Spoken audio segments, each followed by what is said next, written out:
Silakan, silakan Dendi. Baik, Assalamualaikum warahmatullahi wabarakatuh. Waalaikumsalam. Selamat pagi, Nanda semua. Semoga kita dalam keadaan sehat semuanya. Alhamdulillah, pagi ini kita kembali full dalam situasi yang berbeda. Biasanya kita belajar di kelas. Sekarang kita secara virtual, kuliah online. Mudah-mudahan pelajaran yang kita pelajari hari ini bisa menambah ilmu kita semua. Saya teringat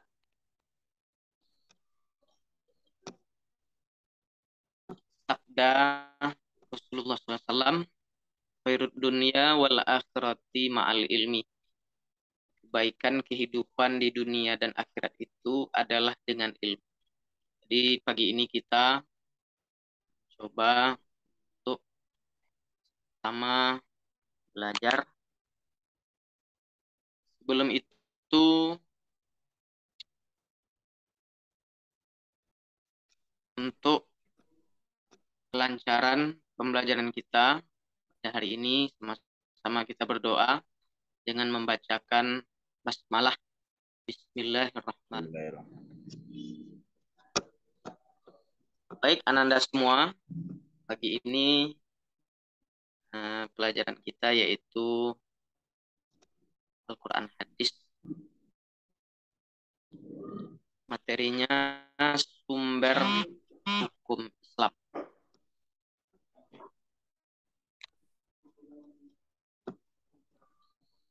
Ada 4 sumber hukum Islam ataupun sumber agama Islam itu sendiri.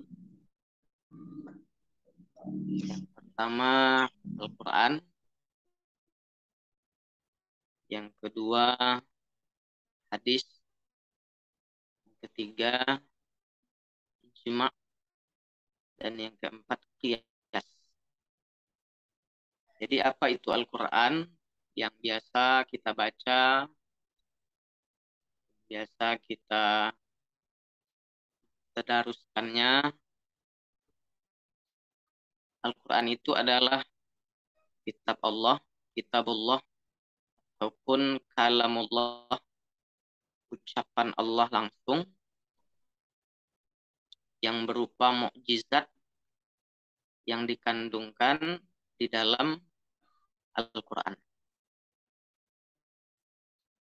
Bapak rasa semua kita yang hadir pada pagi ini barangkali sudah bisa membaca Al-Quran ya. Atau mungkin ada yang sudah hafal Al-Quran dari juz yang pertama ataupun juz yang terakhir. Karena setiap kita membaca Al-Quran itu bernilai ibadah, bernilai pahala. Khairukum man ta'allama Al-Quran wa 'allamahu. Baik-baik manusia itu adalah yang belajar Al-Quran dan mengajarkannya kepada orang. Nah, jadi itu sumber hukum Islam yang pertama, yaitu Al-Quran. Mana Al-Quran ini turunkan melalui perantara malaikat Jibril alaihissalam, disampaikan kepada Nabi Muhammad, Rasul kita bersama. Itu yang pertama.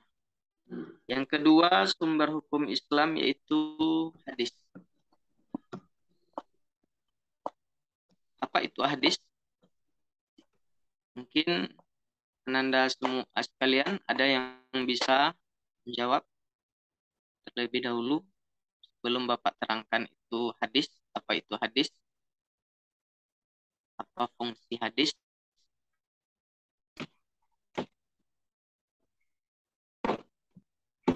Baik, hadis itu adalah sumber hukum Islam yang kedua setelah Al-Quran, yang mana Al-Quran tadi adalah kalam Allah, ucapan Allah, perkataan Allah.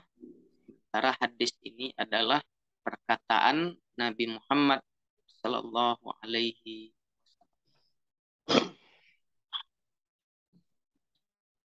Makanya kutinggalkan kepadamu dua perkara, kata Nabi. Kalau kalian berpegang kepada keduanya, maka kalian tidak akan pernah sesat untuk selamanya sampai hari kiamat. Yang pertama Al-Quran sebagai sumber hukum Islam. Yang pertama. Yang kedua yaitu hadis-hadis. Hadis-hadis ini banyak pula kategorinya. Ada yang sahih, ada yang hasan, ada yang dhaif, ada yang maudhu. Apa itu hadis sahih? Yaitu hadis yang paling kuat perawinya, sanadnya sampai kepada Rasulullah. Yang kedua hasan, di bawah sahih. Baik, itu yang kedua. Yang ketiga, sumber hukum Islam itu adalah ijma. Ijma ini adalah pendapat ataupun ijtihad kumpulan ulama seperti imam mazhab kita, tempat yang masyhur. Jadi mereka boleh berijtihad, boleh memberi pendapat mengenai hukum Islam. Contohnya di zaman imam mazhab kita ini, misalkan contohnya hukum sholat berjamaah di masjid, ataupun Imam Syafi'i fardu kifayah, itu seperti itu. Nah, itu yang ketiga. Dan yang terakhir itu qiyas, mengkiaskan. Nah, jadi itulah 4 sumber hukum Islam, sumber agama kita sampai hari ini. Pertama yaitu Al-Quran, yang kedua hadis, yang ketiga ijma, dan yang keempat qiyas.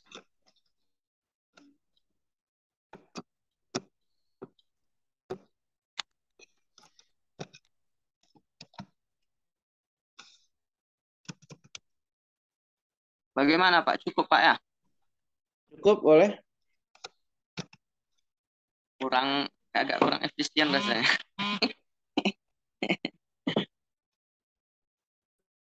Baik, mungkin sampai di situ dulu pelajaran kita hari ini. Nanti minggu depan dibuat tugas di rumah mengenai sumber hukum Islam ini. Dan untuk absensinya nanti Bapak kirim di grup, silahkan diambil kehadiran. Cukup sekian, terima kasih. Assalamualaikum warahmatullahi wabarakatuh. Waalaikumsalam warahmatullahi wabarakatuh. Ini kan Riandi, Anda itu harusnya seperti ini, seperti Anda mungkin pernah dengar ceramah di radio ya.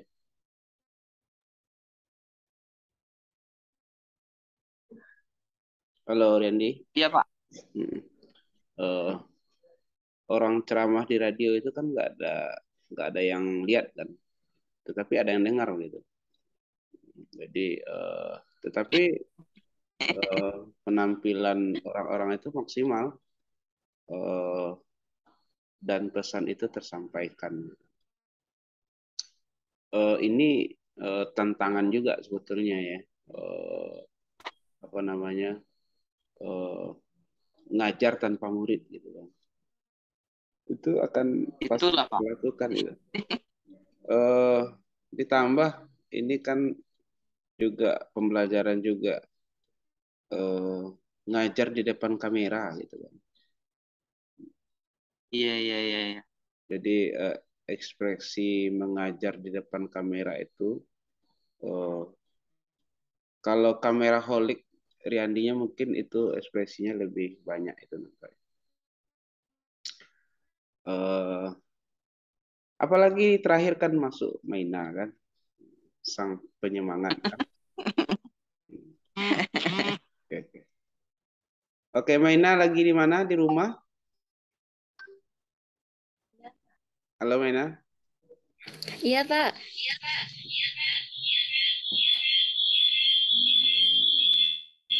Kenapa tuh? Ini ketahuan satu ruangan ini Anda ini. Silakan. Pindah, pindah. Sudah dimatiin. Apa ada di mati? Habis. Oh, ini lagi.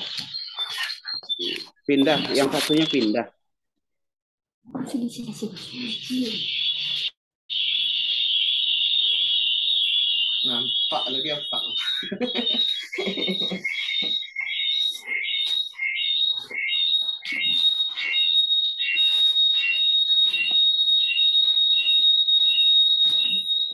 Ya, kalau satu saja ya. Di sana lah, habis jangan dekat-dekat lagi. Silakan Maina, Ya, Pak. silakan dipraktekkan pembelajarannya. HP-nya nggak boleh dekat. Kan cuma koneknya satu orang ya. Nggak apa-apa. Ya, Pak. Baik, Assalamualaikum warahmatullahi wabarakatuh. Waalaikumsalam warahmatullahi. Bagaimana kabarnya Nanda? Baik? Alhamdulillah ya. Semoga Ananda semua senantiasa dalam lindungan Allah. Baiklah Ananda, pada pagi hari ini kita akan mulai pembelajaran akidah akhlak kita. Maka sebelum belajar, marilah kita berdoa terlebih dahulu. Baiklah, semoga Allah berikan kelancaran pada kita di pagi hari ini dalam proses belajar mengajar. Baik, lanjut. Itu materi kita akidah akhlak, yaitu tentang dampak perilaku tercela. Itu bahaya perilaku tercela. Ada dua bahayanya.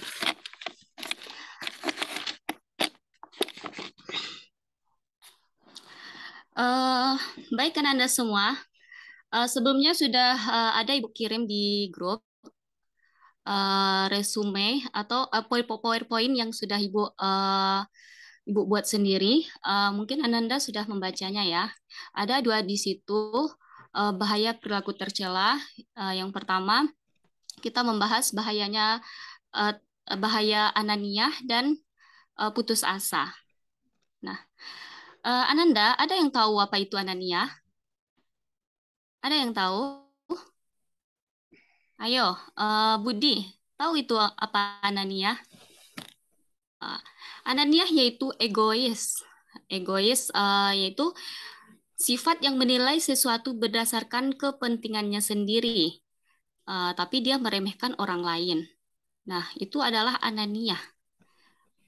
Ananiah ini berasal dari kata ana yang artinya aku.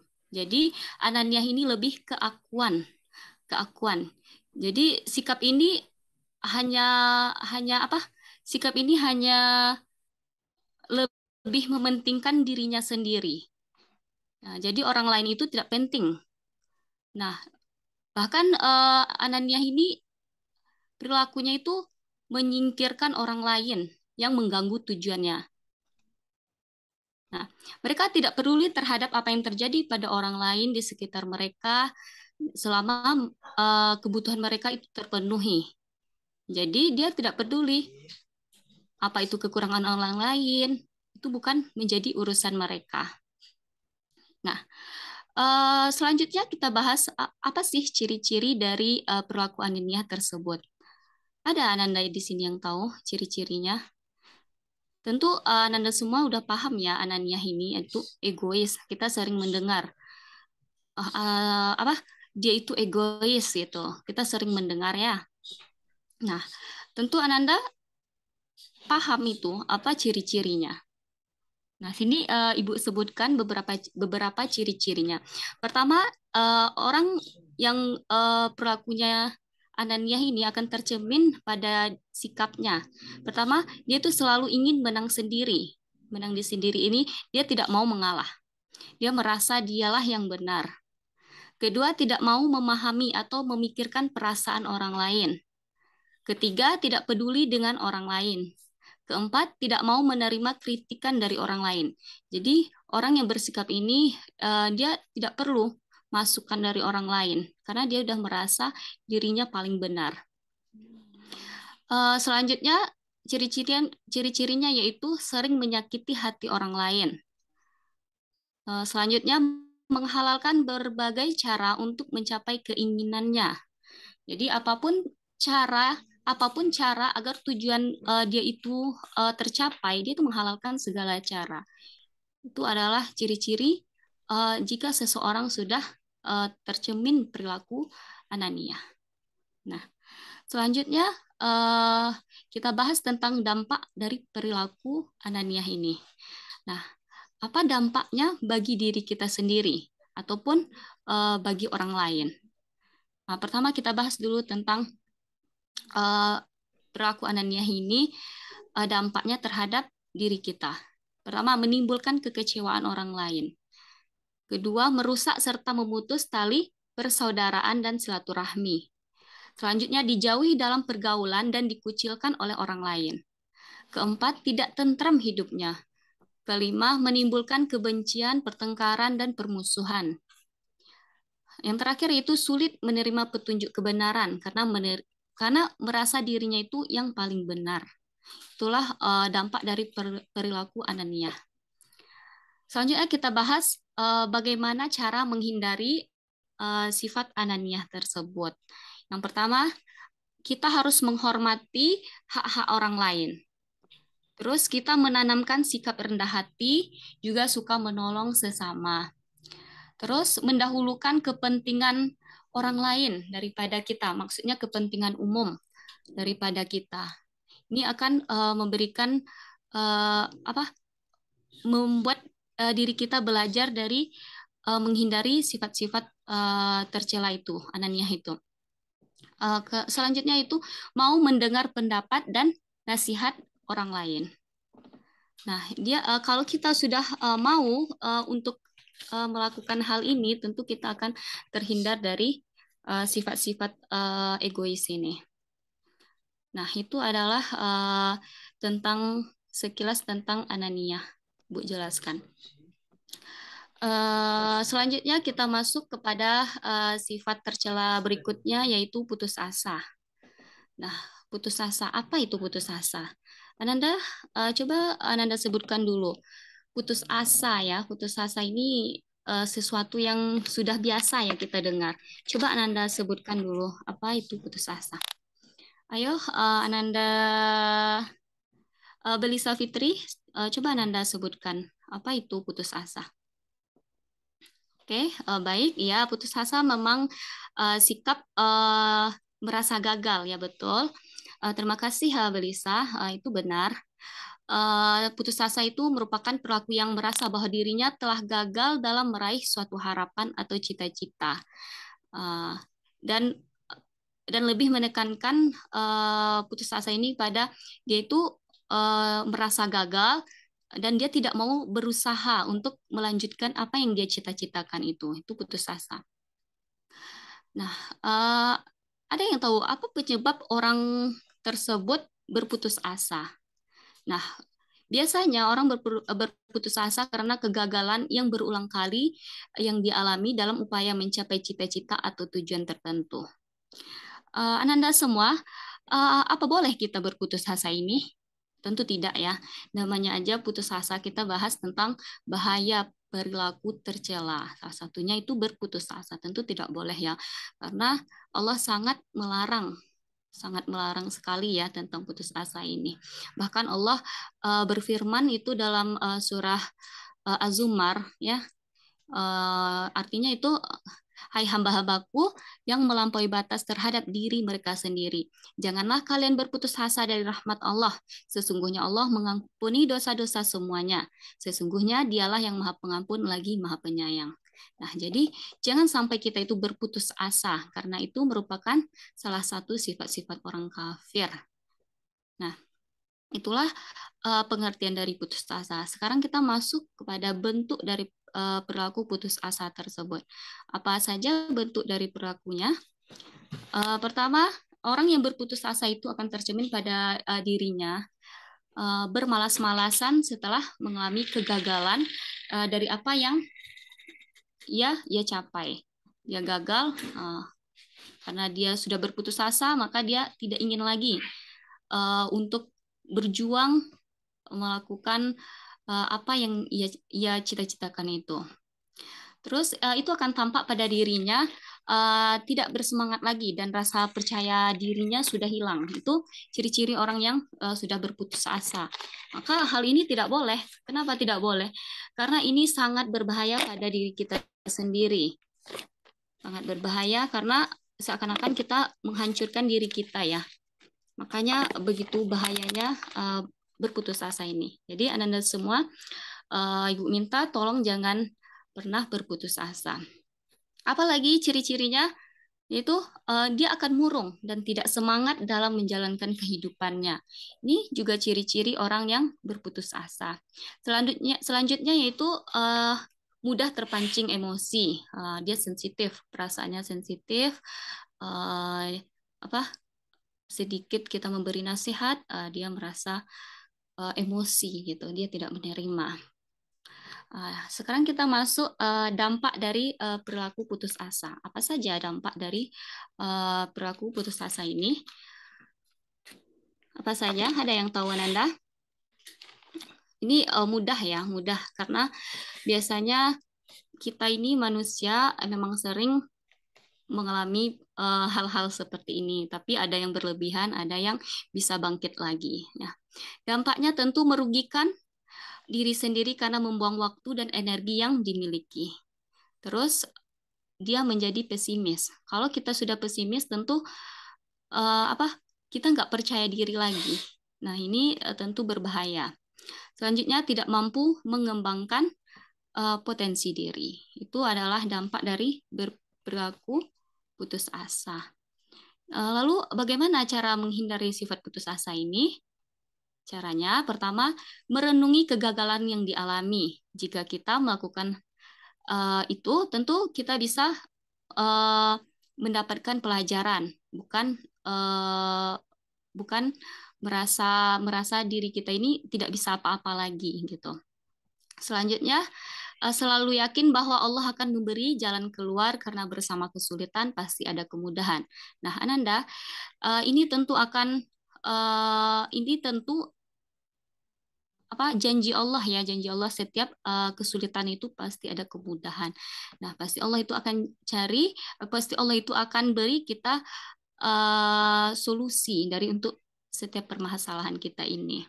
Selanjutnya, pasrahkan setiap masalah kita kepada Allah. Terus syukuri nikmat Allah yang kita terima. Selanjutnya, bangkitkanlah kembali motivasi terbesar bagi semua usaha yang sudah kita anggap kita itu gagal gitu. Jadi sebaik-baiknya itu adalah diri kita sendiri yang memotivasinya. Gitu. Nah, itulah materi yang Ibu sampaikan pada pertemuan kita kali ini. Semoga Ananda bisa mengambil hikmah dari apa yang kita pelajari ini. Selanjutnya Ibu berikan tugas ya. Ini tugas individunya sudah Ibu kirim di grup WA. Untuk tugas kelompoknya Ananda lihat itu di LKS kita itu halaman 30. Itu ada tugas kelompok tentang kiat-kiat dalam menjauhi sikap putus asa. Nah, itu disertai dengan dalil yang menguatkan pendapat kita ya. Silakan Ananda kerjakan per kelompok. Kalau bisa ini dikumpulkan minggu depan ya. Nah, tulis hasil diskusi itu di double folio. Nanti kita presentasikan pas di kelas. Pas kita pembelajaran offline di kelas ya. Nah, itu dari Ibu, penyampaian dari Ibu ya. Selanjutnya ada Ananda di sini yang ingin bertanya seputar materi kita hari ini. Kalau ada, silahkan.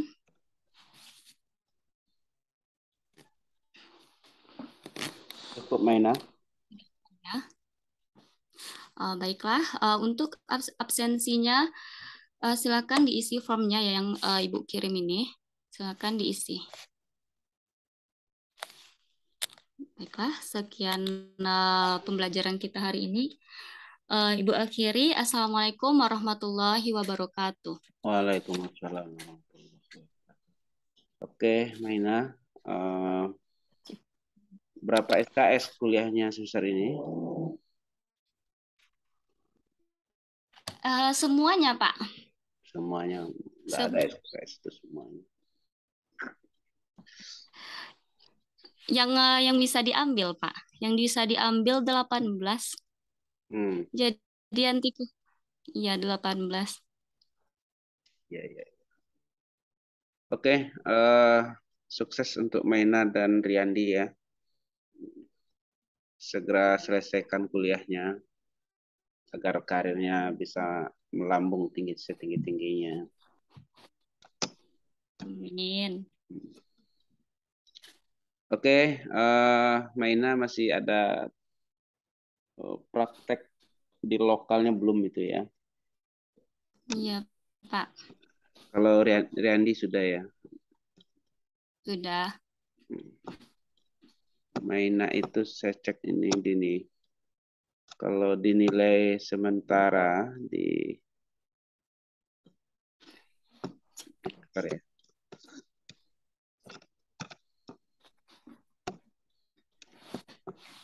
Maina Gestina.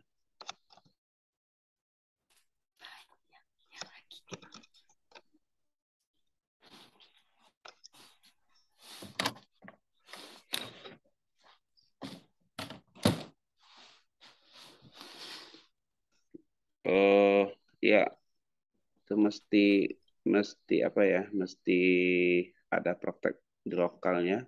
Itu cukup membuat video saja ya. Ini pun Maina itu banyak nggak hadir ya di pertemuan saya ya. Pertemuan 1 sampai 6 itu nggak hadir itu. Sama Riyandi juga begitu. Ya, mana lagi nih? Sering telat, Pak. Pesannya ada loh.